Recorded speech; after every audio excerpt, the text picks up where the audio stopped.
저와 남편은 예전 많은 분들이 그랬던 것처럼 선으로 만났어요. 당시 남편은 정육점에서 일하고 있었고 저는 각 고등학교를 졸업해서 일자리를 알아보던 중이었죠. 당시엔 무슨 특별한 끌림 같은 게 없어도 그냥 어지간하다 싶으면 결혼했어요. 저 또한 남편이 듬직하고 성실해 보였고 남편도 그런 저를 싫어하지 않아 정말 이른 나이에 결혼하게 되었습니다. 결혼 후 남편은 정말 열심히 일했어요. 이제 혼자 사는 처지도 아니고 식구가 있으니 전보다 더 열심히 일해야 한다면서 새벽같이 나가서 밤늦게 들어오곤 했죠. 하지만 제가 일하는 건 절대 못하게 했습니다.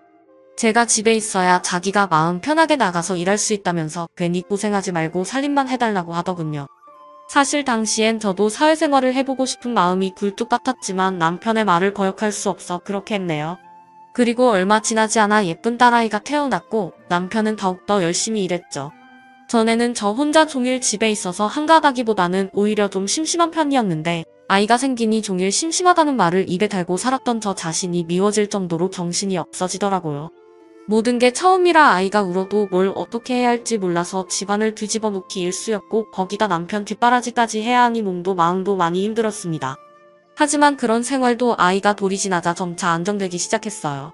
밤늦게 들어온 남편이 이제 막 걷기 시작하는 딸을 붙잡고 한박 웃음을 지으면 하루의 피로가 싹 가시는 것 같았습니다. 그렇게 저희 세 식구는 때로는 싸우기도 하고 때로는 서로 눈물 짓기도 하면서 그렇게 행복하게 살았어요. 그런 생활이 앞으로도 쭉 이어질 거라고 생각하면 마음이 푸근해졌네요. 하지만 그렇게 마음을 놓고 있을 때쯤 저희 가족에게 첫 번째 불행이 찾아왔습니다. 바로 남편이 세상을 떠난 거죠. 당시 남편의 나이는 아직 한창인 30 중반이었어요. 그날도 남편은 종일 바쁘게 일하고 정말 오랜만에 친구들과 만나 술을 마셨습니다. 좀 빨리 약속을 잡아놔서 일도 이쯤 마치고 약속 장소에 간 것 같더라고요. 덕분에 술자리도 일찍 끝났고요. 그런데 그렇게 술에 취해 집에 돌아오던 남편이 그만 다리에서 발을 헛디뎌 실족사고만 겁니다. 경찰에게 연락을 받고 병원으로 뛰어가던 그날을 저는 아직도 잊지 못해요. 다른 생각은 하나도 들지 않았고 그저 거짓말이겠거니 저와 딸 아이의 목소리를 들으면 언제 그랬냐는 것처럼 일어나 웃으며 맞아주겠거니 했습니다. 발견 당시 이미 사망한 상태였다는 경찰의 말을 믿질 않았던 거죠. 하지만 병원에 도착해서 만난 남편은 이미 싸늘한 시신이 되어 있었고 그렇게 거짓말처럼 저와 딸 아이의 곁을 떠났죠. 그게 벌써 30년가량 된 얘기네요. 어느 날 갑자기 집안 살림을 홀로 짊어지던 남편이 세상을 떠나고 나니 모든 것을 저 혼자 해내야만 하게 되었습니다. 모아놓은 돈이 없는 건 아니었지만 그것만 까먹으면서 살 수는 없는 노릇이었으니까요. 하지만 저는 한 번도 사회생활을 경험해본 적이 없었고 고등학교를 졸업한 후로 뭔가를 배운 적도 없었어요. 그땐 정말 뭘 어떻게 해야 할지 막막하기만 했네요. 그러다가 동네 어르신의 소개로 미싱 일을 시작하게 되었어요. 처음부터 미싱을 만진 건 아니었고 허들의 실과 청소로 시작했죠. 흔히 시다라고 하는 일이었습니다. 지금 생각해보면 박봉도 그런 박봉이 없었지만 달리 제가 할 수 있는 일이 없었어요. 특별히 요리를 잘하는 것도 아니어서 식당에서 일하기도 애매했고 지금처럼 곳곳에 마트가 있어서 거기서 일을 할 수 있는 것도 아니었으니까요. 그리고 처음에는 버는 돈도 적고 일도 힘들지만 기술을 배워두면 나중에도 두고두고 써먹을 수 있을 것 같더라고요. 무엇보다 큰 공장 같은 곳이 아니라서 딸아이와 함께 지낼 수 있다는 게 가장 큰 장점이었네요. 그렇게 박봉을 견디며 몇 년간 허드렛일로 지냈습니다. 그러다가 점점 미싱을 만지는 일이 늘어났고 나중에는 어깨너머로 하나 둘씩 기술을 배웠죠. 일은 여전히 힘들었고 월급도 그다지 늘지 않았지만 새로운 것을 하나하나 배워나가는 건 재밌었어요. 사장님도 저희 딸아이를 무척 예뻐해 주셔서 그것도 좋았고요. 그렇게 몇 년인가를 더 고생한 끝에 저도 어엿한 미싱사가 될 수 있었네요. 그렇게 번 돈으로 딸아이를 키웠습니다. 남편이 살아있을 때 모아놓은 돈은 눈 녹듯 사라져버린 지 오래고 버는 돈이 적어서 사는 방은 갈수록 작아졌지만 그래도 더 나은 내일을 꿈꾸며 하루하루 버텼어요. 저보다는 딸아이를 생각했고 무슨 수를 쓰든 딸아이만큼은 탈없이 잘하게 해주고 싶었습니다. 없는 돈 쪼개가며 살아도 딸아이 배우는 데는 아끼지 않았고 뭔가 하겠다고 하면 무슨 수를 써서라도 뒷바라지했죠. 덕분에 딸아이는 어려운 환경에서 자랐는데도 그런 티 하나 없이 잘 자라주었네요. 대학도 번듯한 곳에 들어갔고 졸업하자마자 대기업에 취직까지 떡하니 해주더군요. 그때 평생 처음으로 이제 내가 해야 할 일도 얼마 남지 않았구나 라는 생각이 들더라고요. 딸아이가 처음으로 월급을 받던 날 한박 웃음을 지으며 제게 내밀던 빨간 내복이 지금도 눈에 선합니다. 요즘은 안 그러는 것 같던데 예전엔 왜 첫 월급 하면 꼭 부모님께 빨간 내복을 선물하기도 했잖아요. 저는 몇 번이나 딸아이에게 요즘 그런 걸 누가 입냐며 사오지 말라고 얘기했어요. 그런데도 요 녀석이 일부러 그걸 사왔더라고요. 뻔히 장난이라는 걸 아는데 그걸 받으면서 왜 그렇게 눈물이 나던지. 딸 앞에서는 어떻게든 눈물을 보이지 않으려고 억지 웃음을 지었지만 내복을 들고 안방에 들어가서 얼마를 울었는지 모릅니다. 먼저 떠난 남편이 떠오르기도 했고 딸아이를 키우기 위해 했던 고생들이 헛되지 않았다는 생각이 들었던 것 같기도 해요. 딸을 대학에 보내느라 들어가는 돈도 끝나고 직장에 들어가면서 생활비라고 돈을 보태기 시작하자 살림은 훨씬 나아졌습니다. 그땐 이미 제 이름으로 된 작은 가게도 하고 있어서 더 괜찮았죠. 그때쯤 되니 평생을 오로지 딸아이와 미식만 바라보며 사는 것도 슬슬 쉬어야겠다는 생각이 들었어요. 그런데 휴식이라는 게 제가 하고 싶다고 해서 쉴 수 있는 것도 아니지만 쉬고 싶지 않다고 해도 쉬어야만 하는 상황이 오기도 하더군요. 어느 날인가부터 눈에 뭔가 허연 것이 꾸물꾸물 생기더라고요. 그 외에 할머니들 눈 보면 하얀 게 있기도 하잖아요. 그게 제 눈에 생긴 겁니다. 하지만 뭐 어디 아프거나 한 것도 아니었고 눈이 안 보이는 것도 아니어서 대단치 않게 생각했어요. 병원에 가면 무슨 수술을 해야 한다고 하는데 나이 먹고 몸에 칼 대는 것도 무섭더라고요. 그런데 정말 아무 예고도 없이 어느 순간 앞이 안 보이게 됐습니다. 자고 일어나 눈을 떴는데 그냥 다 캄캄하더라고요. 순간 심장이 덜컥 내려앉았어요. 이제껏 참 많은 일을 겪었지만 갑자기 앞이 안 보이게 되는 경우는 생각해 본 적도 없었는데 너무 놀라고 무서워서 뭘 어떻게 할 수가 없었습니다. 이후 딸아이의 도움으로 병원에 가보니 후천성 각막 변성에 의한 시력장애라고 하더군요. 왠지 이름만 들어도 심장이 오그라드는 것 같았는데 아니나 다를까 각막 이식 외에는 달리 치료 방법이 없다고 하는 겁니다. 다른 사람의 각막을 이식받지 못하면 저는 평생 앞도 보지 못한 채 살아야 하는 것이었어요. 딸아이는 앞을 못 보게 됐다는 말에 잔뜩 뭉클어든 저를 그렇게 위로해 주었습니다. 엄마 걱정하지 마. 내가 이렇게 있는데 그깟 눈조만 보이는 게 무슨 걱정이야. 그리고 각막 이식만 받으면 된다잖아. 머지않아 이식받을 수 있을 테니까 그렇게 세상 무너진다는 소리 들은 사람처럼 그러지 마. 하지만 저는 두려웠어요. 평생 만지던 미싱도 만질 수 없게 됐고 오랫동안 살았던 집안에서조차 딸아이의 도움이 없으면 움직일 수 없게 되었으니까요. 차라리 날 때부터 앞이 보이지 않았다면 그렇게까지 겁을 먹진 않았을 겁니다. 하지만 내내 잘 보이던 것들을 어느 날 한순간에 볼 수 없게 되니 모든 것이 두렵고 막막하기만 했죠. 딸아이는 그런 저를 정말 극진히 보살펴 주었습니다. 앞이 보이지 않게 된 그 주말 저보고 방 안에 가만히 기다리고 있으라고 하더니 혼자 집안 구조를 싹 다 바꿨더라고요.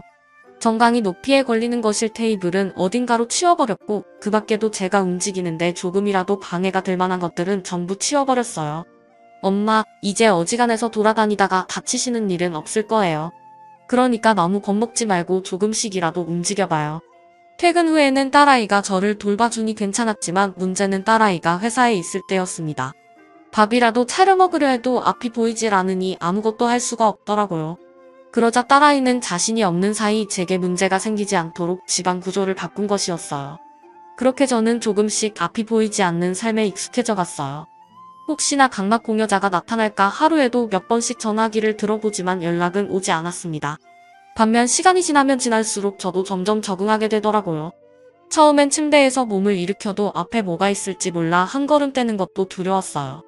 하지만 하루가 가고 이틀이 가면서 용기가 생기더라고요. 무엇보다 딸의 도움이 컸습니다. 옆에서 응원도 많이 해주고 또 집안도 저에게 맞게 다 정리해줘서 가능한 일이었죠. 그렇게 꼬박 1년쯤이 지나자 딸아이가 없어도 혼자 밥 정도는 차려 먹을 수 있게 되었습니다. 물론 직접 요리를 할 수 있게 됐다는 건 아닙니다. 냉장고에서 반찬 몇 개 꺼내고 딸아이가 미리 해둔 밥을 밥솥에서 푸는 게 전부였지만 그것만이라도 감지덕지했어요. 일하는 중에도 몇 번씩 전화를 걸어 안부를 묻는 딸에게 더 이상 큰 걱정을 끼치지 않을 수 있었으니까요. 하지만 몸이 점점 익숙해지니 이제는 다른 걱정이 생기게 되었습니다. 바로 딸아이였죠.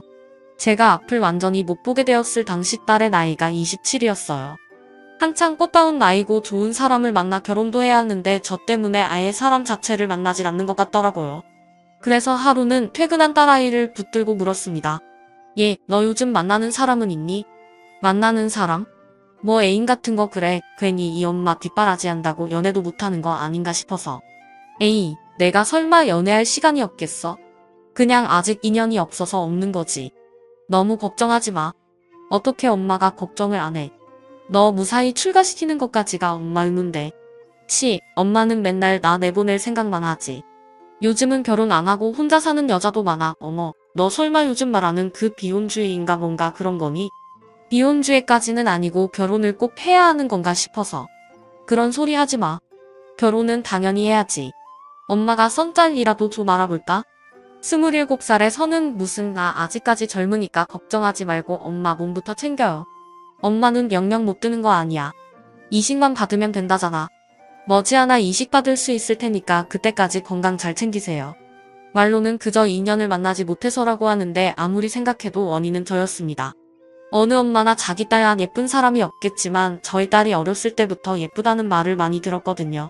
나이도 아직 27살이고 직장도 빵빵해서 뭐 하나 부족한 게 없었는데 결혼은커녕 만나는 사람조차 없다는 게 이해가 되질 않았어요. 하지만 저는 그 후에도 꽤 오랫동안 딸의 짐이 될 수밖에 없었습니다.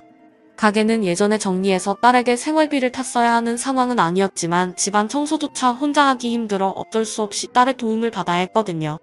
게다가 병원에서는 도무지 연락이 오질 않았네요. 그렇게 한 해가 지나가고 또 한 해가 갔습니다. 한창 나이였던 딸아이도 어느덧 30살이 되었죠. 그때쯤 되니 저도 덜컥 겁이 나더라고요. 이러다 저 돌본답시고 결혼을 안 하는 건 아닌지 걱정이 되어서 밤에 잠도 잘 못 잘 지경이었죠. 그래서 딸아이가 싫어한다는 걸 알면서도 결국 하루 나를 잡고 말을 꺼냈습니다. 얘, 너 정말 결혼 안 할 거야? 왜 또 그 얘기를 꺼내고 그래? 하면 하고 못하면 많은 거지 뭐 그런 게 어딨어. 엄마도 너희 아빠 만나고 얼마나 행복했는데. 사람이 태어나서 그런 행복도 있다는 거 한 번쯤은 경험해 봐야지. 애 낳고 키우는 재미도 느껴보고. 됐네요. 난 그냥 엄마랑 사는 것도 좋아. 너 정말 평소라면 그냥 한숨 한 번 내쉬고 말았을 텐데. 그날은 저도 도저히 더 기다릴 수가 없어서 저도 모르게 더 강하게 얘기했습니다. 엄마가 언제 엄마 뒷바라지 하라고 했니? 엄마가 너한테 뒷바라지나 받으려고 애써 키우고 가르친 줄 알아? 너 잘되고 좋은 사람 만나서 가정도 이루고 그게 진짜 엄마를 위하는 길이라는 걸 왜 몰라? 그래, 내 말대로 그 각막이식 빠르든 늦든 때가 되면 하게 될 거야. 벌써 2년 넘게야 못 보고 살았는데 거기서 2년 더 기다린다고 달라지는 거 하나도 없어. 하지만 결혼은 아니잖아. 결혼은 때가 있는 건데 이 엄마 때문에 좋은 시절 다 보내면 이 엄마 마음이 어떻겠니? 엄마, 괜히 마음에도 없는 사람 만나서 아무하고나 결혼하라는 얘기 아니다. 남자는 내 마음에도 들고 또 객관적으로도 좋은 사람을 만나야지. 하지만 지금 널 좀 봐라. 엄마 보살핀다고 퇴근하기가 무섭게 집에 들어오고 주말에도 어디 나가지를 않으니 사람 만날 시간이나 있겠니? 엄마 괜찮아. 내가 집 다 정리해준 덕분에 이제는 알아서 밥도 해먹고 다 할 수 있어. 그러니까 이제부터라도 사람 좀 만나. 엄마 걱정 그만하고. 평생을 딸 아이 하나만 바라보고 살아와서 그런지 그날은 정말 가슴에 있던 얘기 전부를 쏟아놓게 되었습니다. 저 힘들고 몸 아프고 그런 건 다 괜찮았어요. 하지만 그게 딸의 앞길을 막는다고 생각하니 숨이 턱턱 막힐 지경이었네요. 이제는 다 잊었다고 생각했던 남편이 꿈에 나타나 딸 좀 잘 돌봐달라고 하소연할 정도니 말 다 했죠. 그래도 그날 그렇게 한바탕 한 뒤로는 딸 아이도 조금씩 달라지기 시작했어요. 자기 말로는 일 때문이라고 하는데 매번 칼같이 집에 들어오던 것도 조금씩 여유가 생기기 시작했고 가끔은 저녁도 먹고 들어왔습니다. 하지만 그런다고 인연이 금방 생기진 않더라고요. 그렇게 또한 1년쯤이 흘러서 딸 아이의 나이가 벌써 31살이 되었죠. 그때쯤 되니 딸 아이도 결혼의 필요성을 느낀 것인지 하루는 딸 아이가 만나는 남자가 있다며 소개하고 싶다는 말을 꺼냈어요. 저도 당연히 쌍수를 들고 환영했죠. 비록 어떻게 생겼는지 볼 수는 없었지만 대화는 나눌 수 있었으니까요. 안녕하십니까? 진문규라고 합니다. 여기까지 오느라 고생 많았죠? 와줘서 고마워요. 고생은요? 당연히 와서 인사드려야죠. 그래, 우리 영은이랑 만나고 있다고요? 네, 결혼을 전제로 만나고 있습니다. 결혼을 전제로 만나고 있다는 얘기를 하는데도 딸 아이가 말리지 않는 걸 보면서 얼마나 기뻤는지 모릅니다. 저도 모르게 거기다 대고 잘됐다 라고 할 뻔했다니까요. 다행히 그런 추태까지 보이지는 않았지만 저도 모르게 자꾸 웃음이 나는 건 어쩔 수 없었네요. 무엇보다 대화를 좀 나눠보니 사람 성격이 참 좋더라고요. 그 앞에서 적당히 분위기도 맞출 줄 알고 무엇보다 말 한마디 한마디에 딸아이를 배려하는 게 보였습니다. 전 그거면 됐다고 생각했어요. 손에 쥔 것 없이 시작해도 서로 마음만 잘 맞으면 얼마든지 헤쳐나갈 수 있다고 생각했습니다. 저와 남편 또한 그렇게 살았으니까요. 그날 예비 사위를 저녁까지 먹여서 보낸 후에 딸아이에게 정말 결혼할 생각이 있냐고 물었어요. 당연하지. 문규씨 나한테 정말 잘해줘. 여자 못지않게 세심하고. 그래서 좋아. 그래, 엄마는 너만 좋다면 다 괜찮아. 이후 두 사람은 예비 사돈댁에도 인사를 드렸고 그곳에서도 바로 결혼 허락을 받았어요. 상견례까지도 별 어려움 없이 쭉쭉 진행됐죠. 하지만 상견례 자리에서 문제가 좀 있었습니다. 처음 뵙겠습니다. 진규 애미 되는 사람입니다. 안녕하세요. 영은이 엄마입니다. 양친 모두 살아계시는 예비 신랑 쪽과 달리 저희는 한 자리가 비어있잖아요. 하지만 그게 뭐 부끄럽다거나 하진 않았어요. 그런데 문제는 고장난 제 눈이었습니다. 그런데 원래 그렇게 앞이 안 보이셨던 거예요? 예. 아니요. 원래는 잘 보였어요. 미싱이를 했거든요. 그런데 몇 해 전에 갑자기 각막 변성이라는 게 생겨서 갑자기 못 보게 됐네요. 아, 그러세요? 눈이 보이질 않으니 표정까지 알 수는 없었지만 이미 말투에서부터 못마땅해하는 기색이 역력했습니다. 그러자 저도 모르게 또 마음이 다급해지더군요. 저 보색 핀다고 이제야 인연을 만난 것도 억울한데 상견례 자리에서 제 눈 안 보이는 것 때문에 얼른 말을 얹었습니다. 하지만 각막 이식만 받으면 다시 전처럼 잘 볼 수 있대요. 너무 걱정하지 않으셔도 됩니다. 그런데 그 각막 변성이라는 거 혹시 유전되거나 하는 병은 아니죠? 예. 아니요. 이건 유전되거나 하는 병 아니에요. 저도 걱정돼서 의사 선생님께 몇 번이나 물어봤습니다. 이게 뭐 유전되는 게 아니라니 그건 다행이네요. 명색이 상견례고 결혼할 사람들의 부모님들끼리 만나 인사하는 자리였지만 제게는 무슨 면접자리처럼 느껴졌어요. 예비사도는 제 눈과 저희 집안 사정을 하나하나 모르시더라고요. 하지만 제 나름대로는 차분하게 잘 대답했습니다. 병 때문에 눈이 안 보여서 문제지 미신 가게를 처분하고 밀린 외상을 받으면서 살림은 그럭저럭 괜찮았거든요.